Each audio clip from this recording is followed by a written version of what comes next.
Trump has reacted to the coming Democratic majority in the House by upping the assault on the Washington system he was elected to upend, but in a way that could be taking the nation into perilous political territory.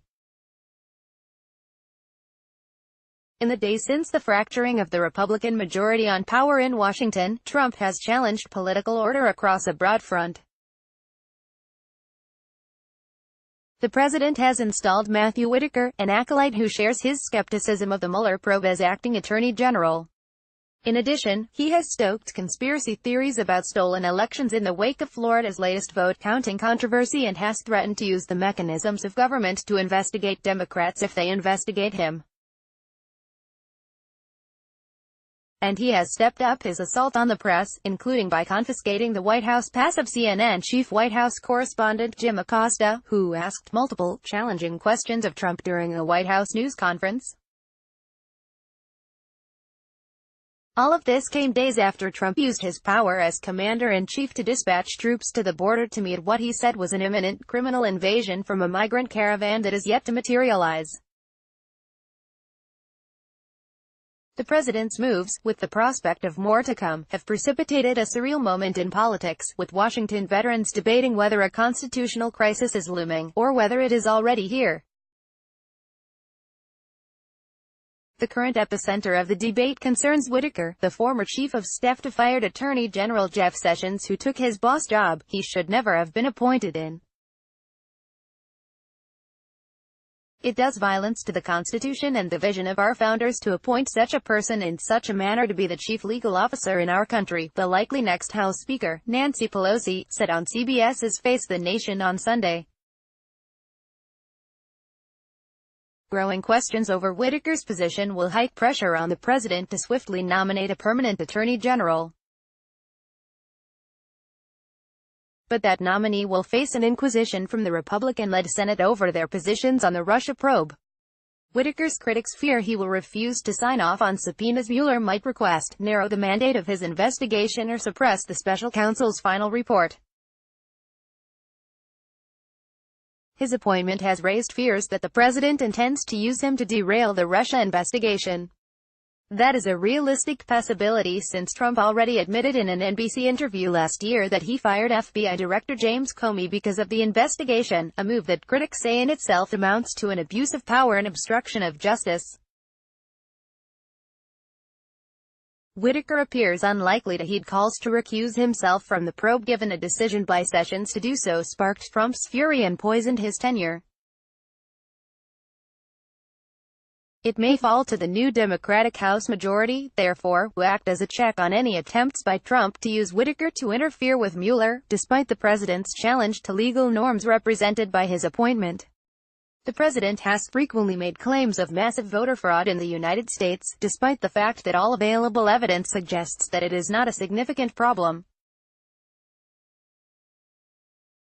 It is no surprise that he has leapt into action to proclaim that Florida's latest vote controversy is a flagrant example of Democratic larceny at the polls, trying to steal two big elections in Florida.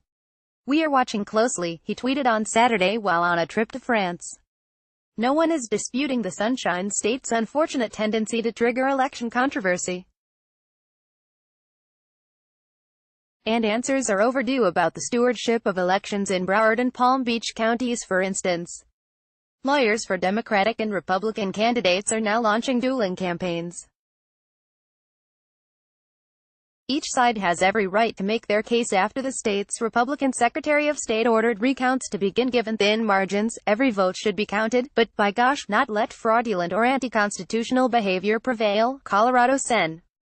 Cory Gardner, who ran the Republican Senate midterm campaign, said on CNN's State of the Union, but Trump seems to be reacting not to evidence of fraud, but to vote counts that are narrowing the gap between Democratic Senate and gubernatorial candidates Bill Nelson and Andrew Gillum and the presumed Republican victors.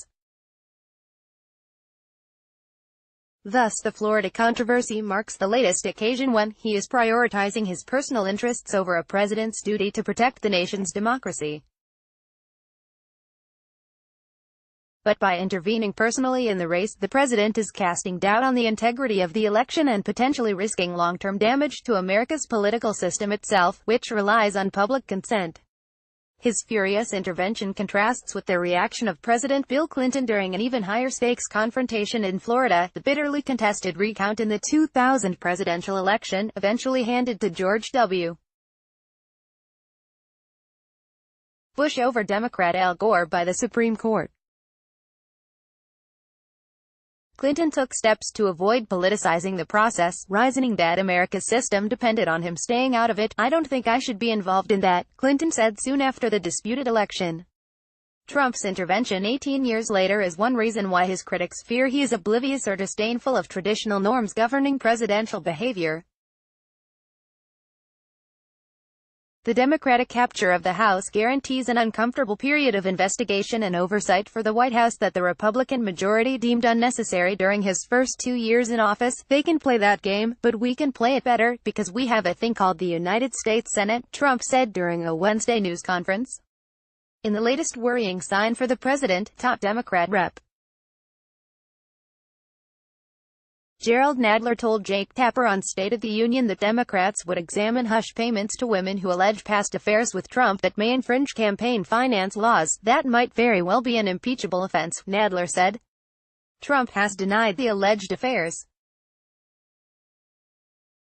The president already reacted with fury to the notion of a new era of scrutiny from Democrats, promising a warlike posture if it took place, and hinted he could use the mechanisms of government to investigate them during a news conference last week. The president also acted in a way many observers fear raises First Amendment questions by taking the unprecedented step of confiscating Acosta's permanent White House press pass after he questioned the president on the migrant caravan. Events of the last few days point clearly to an escalating challenge by the White House to political conventions and guardrails, one that could further sharpen if Trump's reshuffle of top officials rids him of remaining restraining influences. It is more difficult to assess whether the president's actions have already tipped the nation into a constitutional crisis or whether the system of checks and balances has kept him on the right side of that line. After all, 2 years after he was elected, voters did decide to introduce new accountability in Washington with a Democratic House after Republicans gave no sign they were willing to rein in the president's excesses. The courts have tempered some of Trump's most radical ideas, watering down a Muslim travel ban he authored early in his presidency. Trump's new use of executive power to limit asylum claims, in an apparent contravention of international law, will soon get its own day in court. But political systems need to be nurtured constantly if they are to remain healthy. And the president's rhetoric on the Florida controversy especially seems to edge close to the danger zone. One veteran observer, Leon Panetta, a former White House chief of staff for Clinton and defense secretary under President Barack Obama, believes the nation's institutions are standing firm. "I think ultimately the institutions that our forefathers put in place are strong enough to be able to survive any administration," Panetta said Thursday on the Situation Room, but the fact that the question is even relevant is testimony to the darkening mood in Washington.